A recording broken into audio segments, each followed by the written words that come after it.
Okay. So I'm going to, with limited time, I'm going to give just a brief overview of the livestock environmental permitting. And then I'm going to kind of go into some of our rule changes. How many CLMs do we have? Certified livestock managers do we have in here? And then how many facility personnel or permitted facility personnel do we have? Okay. So DLEP is a small staff. We've got a staff of 9 folks, 4 inspectors, 3 engineers. So we have 1 vacant engineer position, and then Nancy, our secretary, and then myself. Whoops. This map right here just kind of represents the different areas that our inspectors cover. This is generally the same area that we've had for the last 10 years or so, where we got 1 inspector kind of covering the eastern part of the state. We've got 1 in the southwest, and then we kind of have an intermingling of folks in the northwest, mainly because that's where the concentration of most of our facilities are located. I will refer back and forth between our code. Revised code is the law. Administrative code is what ODA and what you'll see is a concentrated animal feeding facility or CAF advisory committee. We work to update the rules. That's where all the technical information is on land application or storage requirements, engineering specifications, etc. So what we regulate are the largest livestock farms. So you guys may be familiar with the term CAFO, or concentrated animal feeding operation. We in Ohio, because this is a specific to a state permitting program, we have termed them concentrated animal feeding facilities. That is a designation to indicate that they have a state issued permit. We also have a designation called a major concentrated animal feeding facility, which is 10 times that number. So if we have a 7,000 head mature dairy cow facility, that would be considered an MCAF. All of the MCAFs that we have right now are poultry facilities. We've got 28 MCAFs out of the 297 permitted farms that we have across the state. Still have, mainly dominated by poultry as our primary facility that we have under permit, followed by swine, dairy, and then, beef, horses, and turkeys have basically been stagnant for the last few years. How we regulate them is through permits, issuing permits. So the permits to install are on the front end. That covers construction. That covers expansion for existing facilities. So any livestock operation that is in operation, they want to expand above those permit thresholds, they have to do the PTI first. And we also have the permit to operate, which lasts for 5 years and it has to be renewed. That permit to operate covers manure management, insect and rodent control, mortality management, emergency response, as well as establishes any sort of permit-specific or site-specific conditions that we need to enforce on that facility. Then we have our inspections, which are an incredibly important part of our program. This is where we kind of check compliance against their permit. When we go on site, we're looking at structures, we're looking at any sensitive areas, what could potentially impact surface water quality. But we're also going through manure application records, which I feel like our folks spend probably the majority of their time, and it is facility dependent. For example, if they go to a poultry operation where 99% of their manure is distributed, we're spending less time going through manure application records and maybe more time going through insect and rodent control. And then we can catch the manure application records on the back end whenever we are inspecting our certified livestock managers. Speaking of CLMs, so we have this certification program that is kind of part of our regulatory purview, where any individual, and this is per individual, this is not based on company or farm or anything like that. So any individual that manages over 4,500 dry tons or 25 million gallons in a calendar year, they have to fall under that CLM criteria. And then in terms of land application, things like that, on what those farms have to follow, we spell that out in our code from both land application and operating records perspective. Okay, just real briefly, I've done this presentation here now, I don't know, 9, 10 years in a row.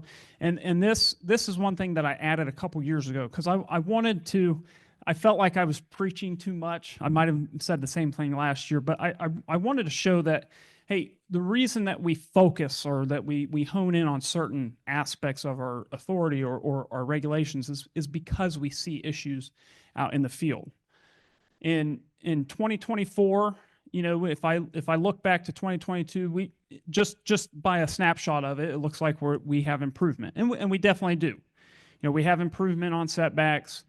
We absolutely have improvement on manure discharges, but we're seeing some common things that we run across, right? Weather forecasts are a big part of our operating record that we're not seeing. I still can't understand how we have soil sampling, you know, violations. All of our application regulations, our nutrient management restrictions, everything is based off of having an up-to-date and accurate soil test. And I still get very perplexed when I see that we have a violation where manure was applied without the appropriate soil testing.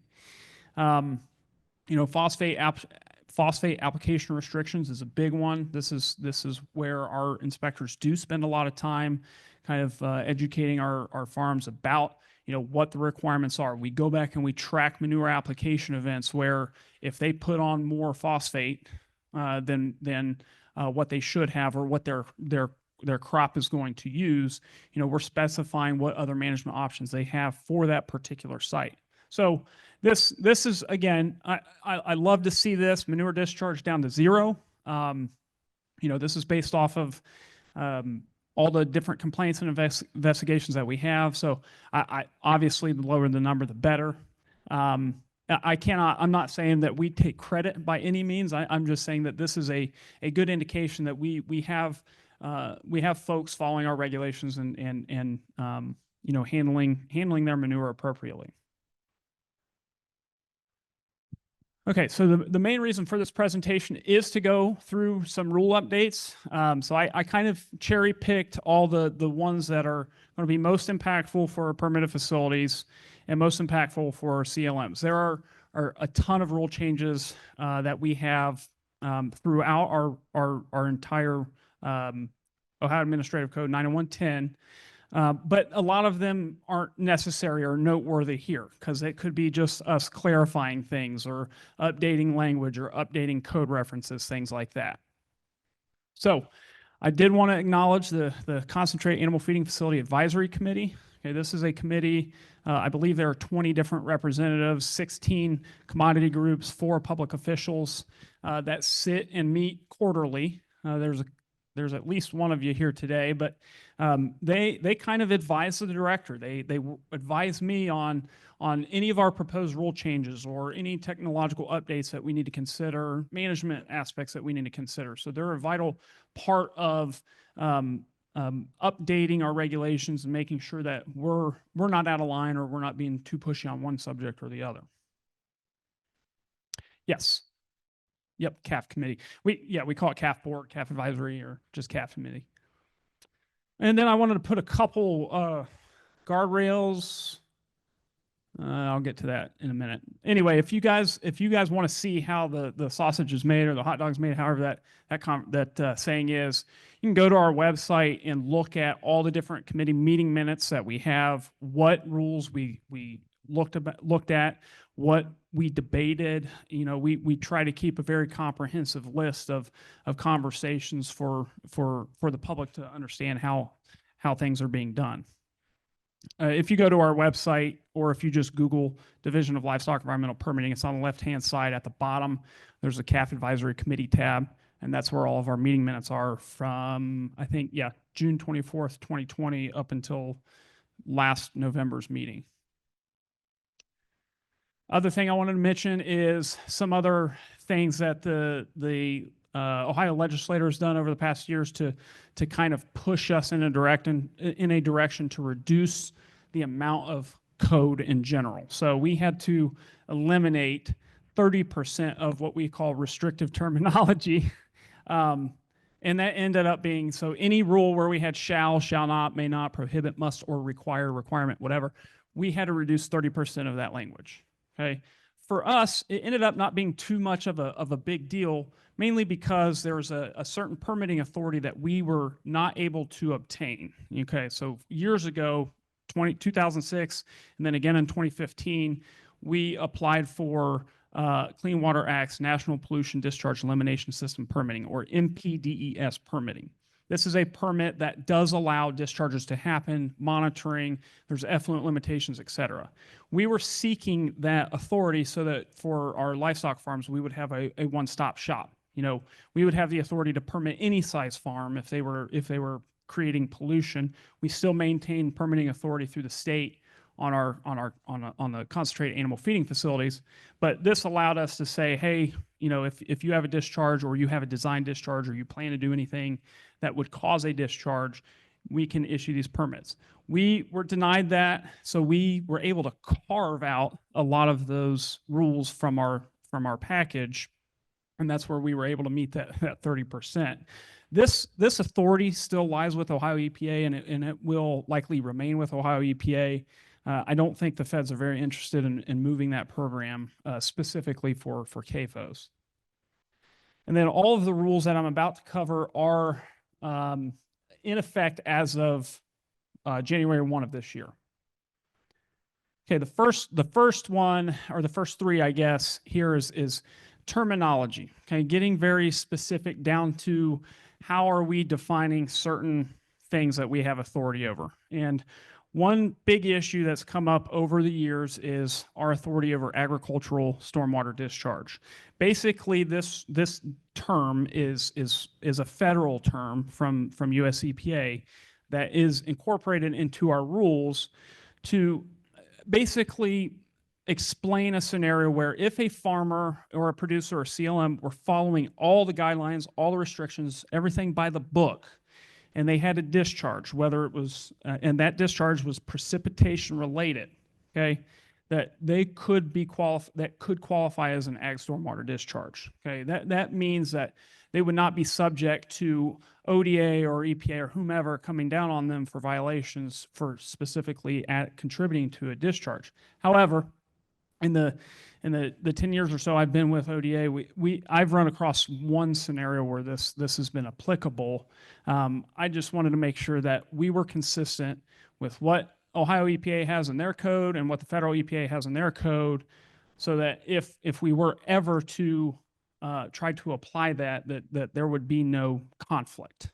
Okay, the other two were manure spills and overflows. You know, we had them termed as discharges, that a manure spill was a discharge, that an overflow was a discharge. We kind of separated that term discharge out because not every manure spill and not every overflow causes a discharge. Discharge itself means adding pollutants to surface waters of the state. And in a lot of cases where we have a manure spill or an overflow, that doesn't happen. It can, don't get me wrong, but in a lot of our cases, that is not occurring, and so we could not call that a discharge. Permit fees. So we raised our permit fees for permits to install from $2,250 to $3,000, and from $1,000, the permit to operate from $1,000 to $1,500. Main reason being is that all of our processing fees that ODA has on notifying the public of the permits that are coming through, working with conservation districts, et cetera, on getting materials to them, making sure that we're notifying all those folks. That was starting to cost more money than what the permits are costing. And so our budget, this is our primary source of revenue at the Division of Livestock Environmental Permitting, other than the general revenue fund. And so if our costs obviously overweigh our revenue, then we had to make changes. So we worked on getting those approved. This is the first time we have adjusted our fees since 2011. Okay, a lot of these coming up are impactful for certified livestock managers, but the reason I asked that question at the front end is to know, I wanted to say there really is not going to be this drastic change in how ODA approaches regulations on CLMs, but there are a lot of things that we needed to clarify. For example, and you'll see this later, in our complaint statute, both in our complaint statute and our complaint regulations, we technically did not have authority to respond to complaints involving certified livestock managers. Okay, and then in soil and waters ag pollution abatement codes, their rules specifically state, hey, if this is manure generated by a concentrated animal feeding facility, turn this over to DLEP. So we had kind of this desert of regulatory authority. So we spent a tremendous amount of time. In fact, we had to form a subcommittee with the CAF advisory committee. We had to form a subcommittee to identify, what can we do to bring both our enforcement and our complaints, our ability to regulate CLMs more up to snuff with what we have with our permitted farms. And the first one was expanding what we can do in an enforcement case. Prior to January 1st, the only things I could do with a CLM if they were in violation was send a warning letter, suspend them, or revoke their CLM. Okay, so suspension and revocation are fairly, extreme. Those are heavy-handed enforcement cases where we essentially can say, hey, you cannot apply over this volume of manure and you cannot work with any permitted farms. In some cases, I do want that, but in other cases, and a warning letter, at the end of the day is just exactly that. Hey, you violated a setback. Don't do this again. If we have to continue to do that, there's recalcitrance, then we can take that a step further. So anyway, we work to improve that. Now we have the ability to do both warning letters, notice of deficiencies, notice of opportunity of hearing if we have to, apply penalties. And we still maintain our authority to suspend or revoke CLM certificates if we need to. The other thing too is if we decide to suspend or revoke or have a penalty, we also made sure that those CLMs have the right to appeal those decisions. Okay. Prior to this update, they only had the ability to appeal if we were denying a certificate. This is, again, where I talk about suspension and revocation. And this is where we updated our rules to bring in 903.16 as well as 903.07 and Chapter 119. Again, Chapter 119 talks about appeals of enforcement, appeals of violations, things of that. And this gets more in line with how we can apply our notice of deficiencies or penalties, et cetera. Mortality management. So this was largely as a direct result of bird flu from experiences previous years where, if a permitted farm, they have the ability to identify both their typical management practice on mortality as well as what they would do if there were a catastrophic loss. In most cases, if there is a catastrophic loss, ODA, or at least DLEP, really doesn't have the authority. At least that's the case with bird flu. We don't have the authority to say, no, you can't compost. You got to take all your material to a landfill, or no, you have to do X, Y, Z. The feds come in, they do an assessment of the site, and then we kind of coordinate and work together on what those options could be. So we made that language a little bit more flexible. We're no longer identifying what the catastrophic plan would be. We acknowledge that there needs to be a catastrophic plan, but that we have the flexibility to do something outside of the permit so that we do not approve anything that puts them out of compliance. Okay, operating records. This is some just standard information. Like anytime a facility is distributing manure, they have to identify who that individual is, where that's going, and then we added in, hey, we also want to know what the CLM or the fertilizer certificate number is. And then this acknowledgement has always been there. We just wanted to bring it into our operating record to make sure that's something that's being maintained for 5 years or more. Here, just kind of expanding, knowing that we're not specifically saying, hey, with your manure application record, we need to have a map. We just basically said, hey, describe land for land application manure. That's fine if we want to have something on the permitted side, but this is specific to CLMs, paragraph B in 10216. We basically said, you need to have a map. I don't care if it's hand-drawn. I just care that it's accurate, that you're showing the information you need to show, and that you include it with your application record. How am I on time? Okay. So this is a big one. I've caught a little bit of flack for this, but over the years, when it comes to liquid manure application, we have said records shall be generated to comply, and basically says periodic visual monitoring of subsurface drainage outlets, so tile outlets, or concentrated surface flow areas. All the time I'd get, well, what does periodic visualization mean? What does periodic observations mean? And we ran into enough issues over the years with preferential flow discharges. You know, Francis touches on this a little bit. You know, if there's a tile blowout, or if there's if the soil's cracking, you know, there could be preferential flow paths for that manure to get down into. And that's our number one issue when it comes to manure discharges. The number one issue that we have is caused by preferential flow, not from equipment failure, not from over application of liquid manure, but through those preferential flow paths. So we decided we are going to identify what that frequency needs to be. It can be no greater than 3 hours. So we are expecting at least, you know, around 4 checks during the day. If it, you know, I can't say a typical application, but let's say an application event is 12 hours long, we are expecting at least 4 different observations during that time frame, if not 5, if I'm doing my math right. Same thing for after application. Okay, we want to see monitoring every 24 hours of that field at the tile outlet, at the concentrated surface flow areas, until that manure is no longer likely to discharge to waters of the state.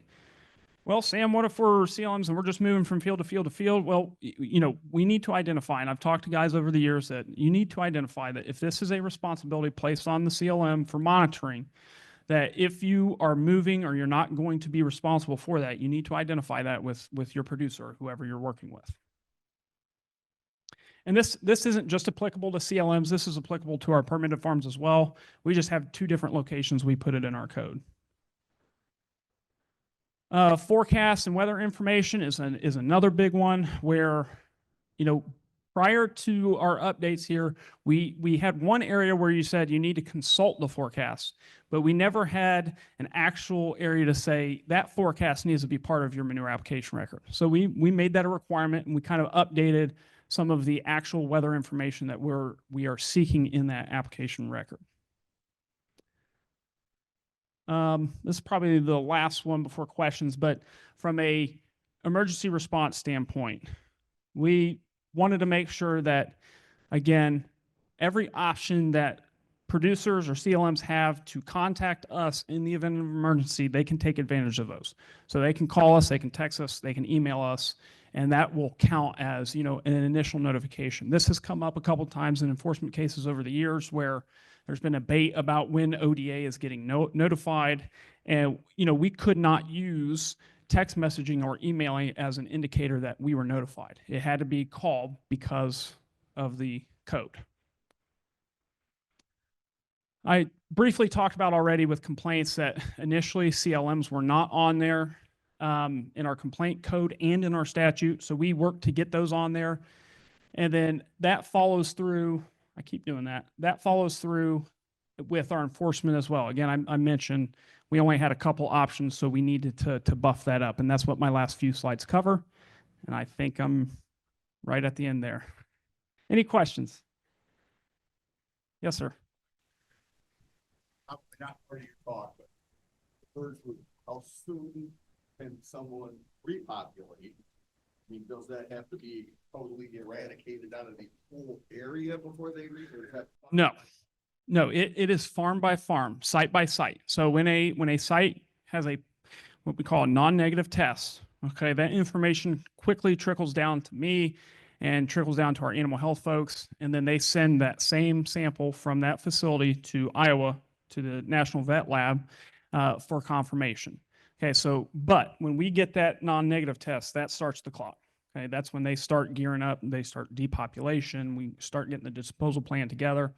So number one, they have the 28 days of composting that they have to meet, and there are certain conditions that USDA requires in order for them to accept that, okay, we've eliminated the virus. Okay, if they're composting in the barn, so there's 28 to, let's say there's a 5 weeks there invested in that, then they have to move that material out, and there is an entire disinfection process that they have to go through. For our layer operations, most of that composting is going to happen outside, so they can, you know, simultaneously handle disinfection and the composting operations at the same time. all that to saying that it does vary. It clearly varies on the size of the facility, but it also varies on the type of facility. All of our turkey facilities, except for I think one that have been hit, and there was 48 to 50 of those that were hit.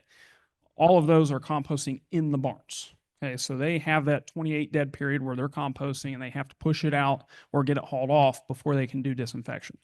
What we're seeing, to fully answer your question, what we've been telling folks, producers, is about 70 days from the time you get it to the time that you can start bringing birds back in. And that is totally, dependent on how well the processes go. Yep. Their help for them during that. That's a terrible thing. There is. So there is an indemnification process. Okay, and I'm less familiar with that process, but if they have a valid biosecurity plan, and they are, getting it updated, and they have, I forget what all the other steps are, but the USDA will come in. They provide a case manager. They provide a subject matter expert on the composting, and then they will help them establish, what other resources do you need? Do we need to bring in contractors to help with that composting? The answer is always yes. But do we need to bring in contractors to get things moving? Because they want to do this quickly. They want to do it quickly to try and control the virus, control the spread. And as we saw in previous years, 23 to 24 winter, fall to winter there, we had great success at I feel controlling. I don't know if that's the best way to put it, but we had a handful of facilities get hit. This year, totally different case where it just was out of control like wildfire. All right.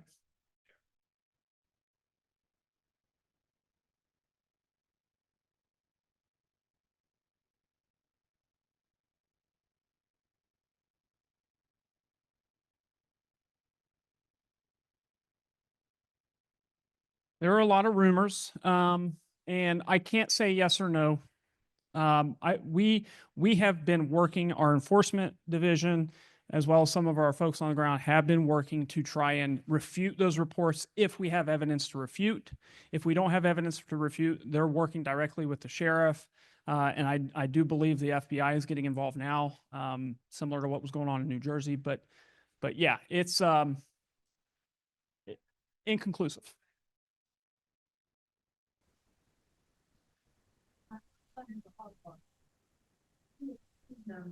Yep.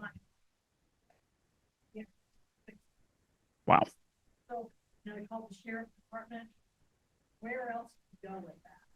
Yeah, I would say continue to call the sheriff's department, report it, because that's where we are coming in. So just to give you an example, one of our farms was flying around a drone for planning purposes, trying to figure out, okay, where will we possibly be able to sequester manure or check on something to make sure there's no other impact. So we got a complaint on that one. And so we were able to refute that once we established a time frame and approximately where it was. But I can't really speak on behalf of whether the drones are the reasoning for the bird flu or not. But I'll leave that up to our investigators that are involved in that. We'll have to shut it off there. Let's thank Thank you. Appreciate it.